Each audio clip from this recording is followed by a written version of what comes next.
Ce que j'ai pu regretter, c'est que CFI, qui était quand même l'initiateur de cette communication à la suite duquel l'incident est survenu, c'est que CFI se soit dédié après plusieurs jours. Parce qu'il y a d'abord eu les correspondances du 19, dans lesquelles CFI soutenait ou quand même défendait que Ignace Sossou avait tronqué la pensée ou travesti la pensée du procureur de la République.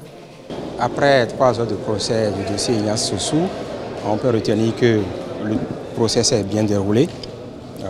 La partie civile a présenté ses moyens, le ministère public également les siens.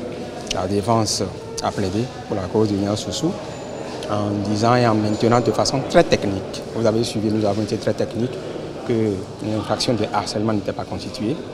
Je ne parlerai pas de fond parce que le dossier est en délibéré. Tout ce que nous avons dit, comme il sied, le dossier étant mis en délibéré, nous attendons la décision de la haute juridiction, la cour d'appel de Cotonou.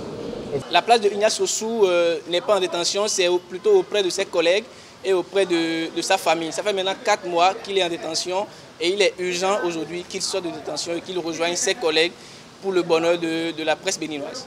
Depuis le 24 décembre que Ignace Sossou a été condamné à une peine privative de liberté, Amnesty International s'est mis dans la danse et a sorti plusieurs communiqués et a rappelé au Bénin ses engagements au niveau international parce que le Bénin ne peut pas vivre en autarcie. On est parti au pacte international sur les droits civils et politiques qui reconnaît la liberté d'expression, le droit d'accès à l'information des populations. Et donc on ne peut pas aujourd'hui travailler sans tenir compte de ces exigences au niveau international. Et également il a établi aussi en droit international qu'un journaliste ne fait pas la prison parce qu'il a publié des nouvelles. Et donc, nous, on a très tôt fait de rappeler au Bénin ces exigences au niveau international et donc la nécessité pour le Bénin de redorer son blason et de libérer le journaliste.